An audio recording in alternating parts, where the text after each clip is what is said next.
Hello, everyone, and welcome to the weekly episode of the Seattle Baseline Podcast. My name is Julian Smith, and I'm with Alex Hong. Alex, we're filming on the day after the 4th of July. Did you do anything?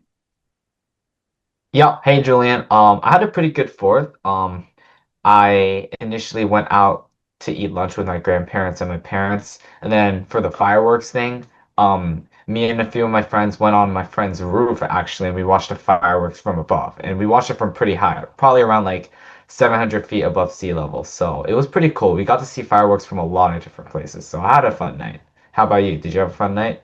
Oh, yeah.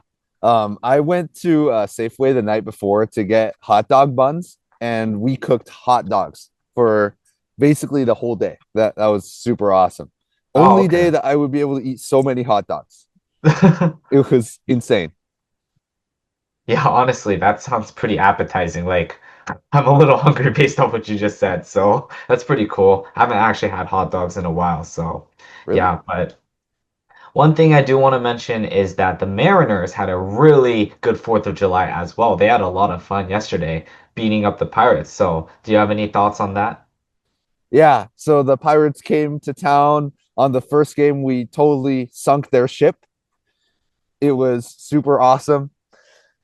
A big part of it is Randy Arozarena, Cal Raleigh. Arozarena blasts the ball that's not even close to being in the zone. Doesn't even clip the outside corner. He nukes it out to right field. And Cal Raleigh, man, two home runs. Crazy. He ties Ken Griffey Jr.'s record at 35 home runs before the All-Star break. There are still 8 games left before the All-Star game. This is insane what Cal Raleigh is doing.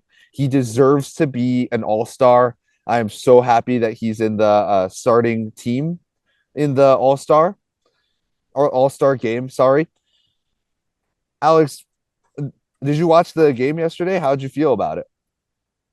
Yeah, I did, and certainly Cal Raleigh put on a show. And another thing is like Cal, in the previous years for our All-Stars, I feel like they just put because every team needed an All-Star, they just put some random like our best player in the All-Star game, and he like basically doesn't play. But now I'm happy to see that Cal Raleigh definitely deserved unanimously the starting spot in the American League for catcher. So it's really cool to have an all-star that really like feels like he was an all-star. He didn't just make it there because every team needed somebody there. So that I think is really cool. And then on top of that, with Randy, he's been playing. He probably had the best week of his life. Like he's been going absolutely insane. Like the fact that Randy Arozarena is playing this well is a blessing to this team. We definitely needed him to play very well.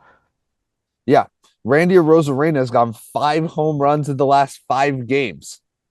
He's probably been if I were to choose player of the week, Randy Arozarena is easily player of the week. This Yeah. is this is a guy that's gotten 5 home runs in the last 5 games, has seen the ball extremely well. Even when he gets out, he still hits the ball pretty hard and it's on the warning track. Randy Rosarena is seeing the fastball a lot better. That's something that we talked about pretty early in the season in around April. We were saying that Randy Rosarena needs to be able to hit the fastball. He can't just hit breaking balls. And that's Yeah. what Randy Rosarena is doing right now. He's been blasting fastballs out of the ballpark, and I'm super, super happy. I'm super enjoying it.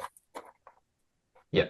I totally agree with you there. One player I think we do need to talk about that is a concerning aspect is Julio Rodriguez. Um, his OPS is now under 700. And to put that into context, his OPS is very, very similar to Dylan Moore's OPS. So, do you have any thoughts on that?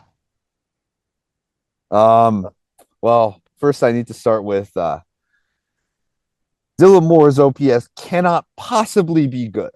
He's struck out on 3 pitches like 15 times in the last week, maybe even more. Yeah. For Dylan Moore. Um, no pun intended, but Julio Rodriguez hitting under 700 OPS is For a player that can hit the ball so hard, bat speed is so fast, hits the ball around 105 to 110 miles an hour every time he gets contact on the ball. Under 700 OPS is really low. Part of it is obviously the on base, so the walking. He's sitting just around 300 OBP on base percentage, and slugging isn't carrying him either. The batting average is fine. It's just he needs to walk a lot more to make sure that he contributes to the team every day. We can't just have Julio Rodriguez, two-hole hitter, not getting on base. That can't be that we're not going to be fine as a team trying to get into the playoffs playing like this. Julio Rodriguez needs to be above an 800 on base plus slugging.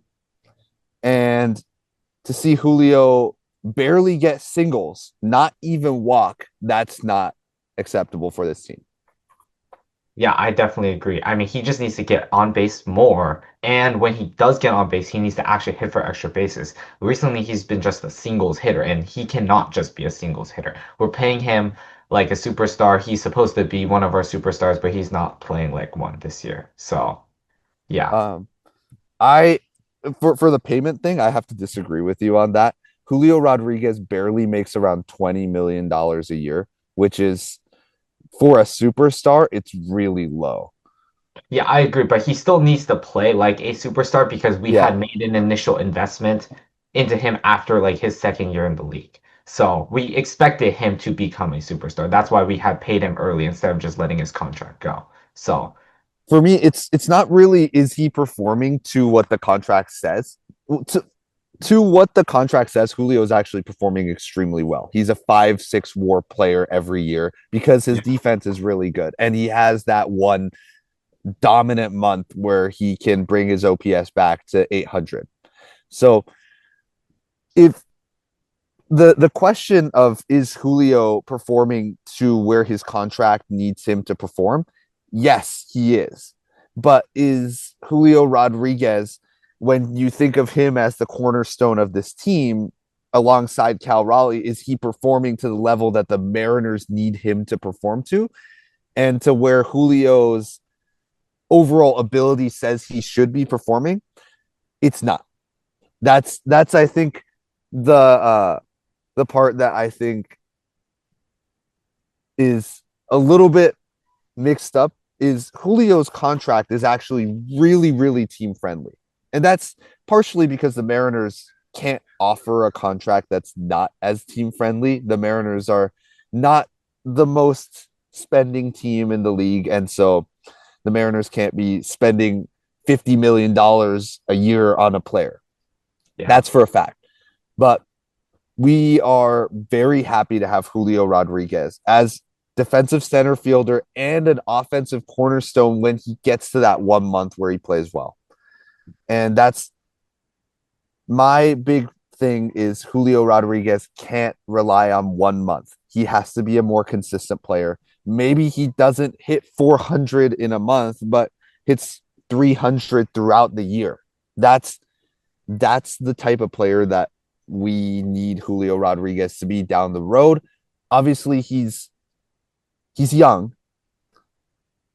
He gets picked off a lot on first base as well. I think that's something that Julio Rodriguez needs to be able to fix.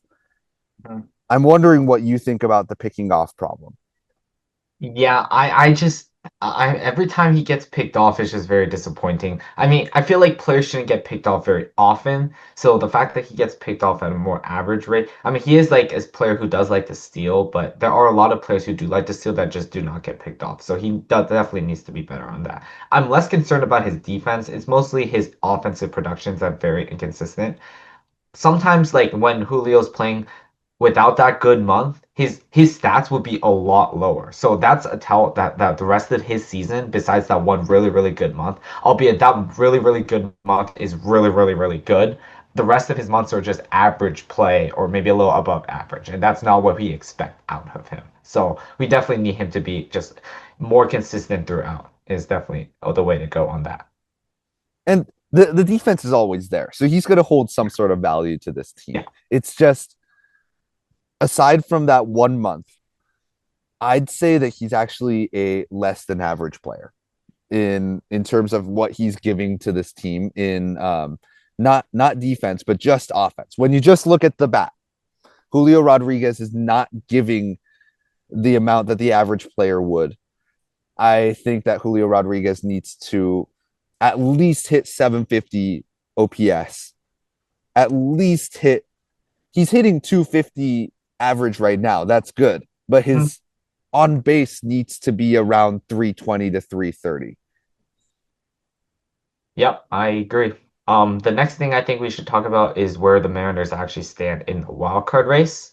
So, um, right now, the division leaders are the Tigers from the Central, the Astros from the West, and the Blue Jays from the East, which is a little bit of a change from actually last week because the Yankees have been struggling a lot. So the Yankees, the Blue Jays are both tied the top of the wild card, and then after that, it's the Mariners. So the Mariners are the third team in the wild card race.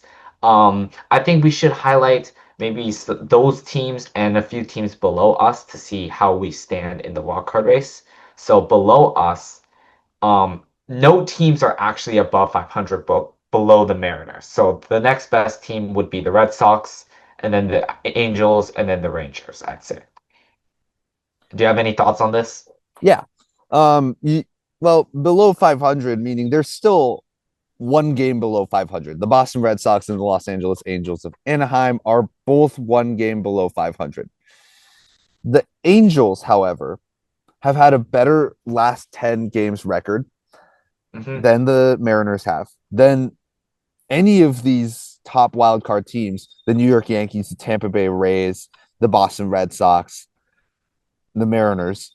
None of these teams have a 6-4 record the same way that the Angels have. And so the Angels have more momentum going into this week than any of these teams do. I think the Angels right now, after getting Mike Trout back, their lineup's looking pretty solid. They have a pitching staff. Granted, it's only two or three that are actually good that can play to the level of they're helping the Angels win games instead of either just being there to fill in a spot or actually being detrimental to the team. The Angels pitching staff is helping the Angels win games. And the Angels batting is a bunch of home run hitters. And so out of nowhere, an 0-0 game can turn into an 0-1 game. It's a very similar team to the Mariners right now. And I'd say the Rangers aren't that much of a threat right now. The Red Sox, maybe if they get someone at the trade deadline with the money that they save from Rafael Devers. Hmm.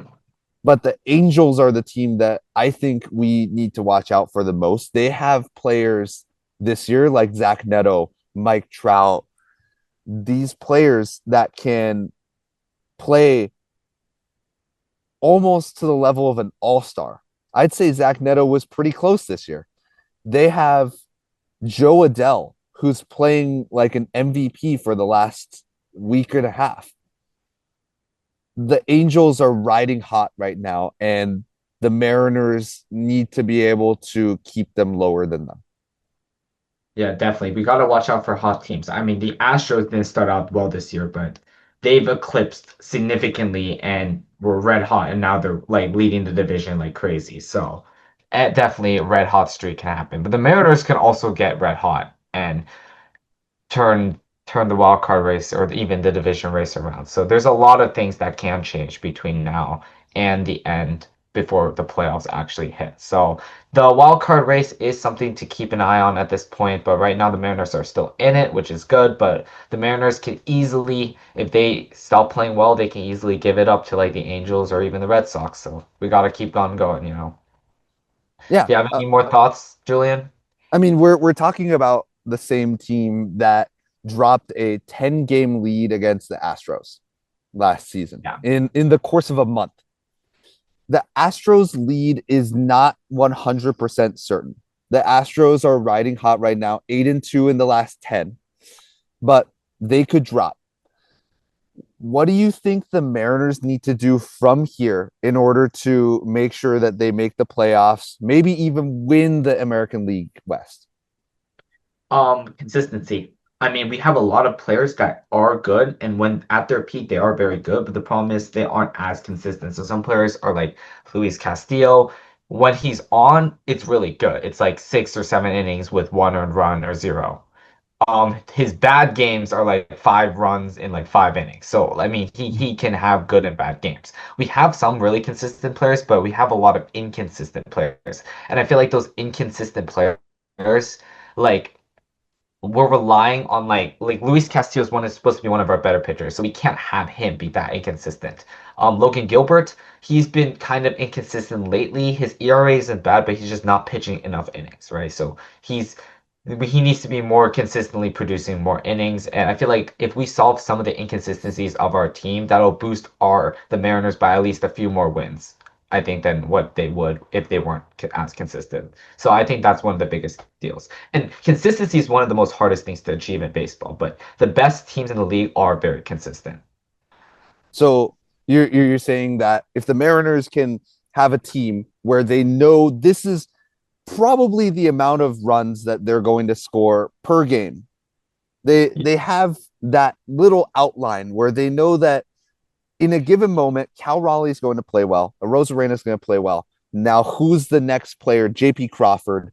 If Julio Rodriguez can get to that level of consistency where he's not relying on literally 1 month to carry his entire year, that's we probably tie that back to the Julio conversation. If Julio Rodriguez can be that consistent player, the Mariners can probably soar to the top of the American League leaderboard. Do you have any final thoughts? Yeah, I agree with that. If our like Julio Rodriguez, Cal Raleigh, JP Crawford, Randy Rosarena, if we can rely on them almost every single game, then the team it'll do a detriment to this team. I mean, not if we only Cal Raleigh, if we could only rely on like Cal Raleigh or Randy, that's only 2 players we can rely on rather than the 4 we potentially could rely on from our guys we expect to do very well. So yeah, I definitely think so. So consistency, score runs, make sure the pitching holds on to their leads, and that should be good. We should be in the wild card race. Thank you everyone for watching. Make sure to check us out on Instagram, Spotify, Apple Podcasts, and our beautiful faces on YouTube. As always, go Mariners. Go Mariners.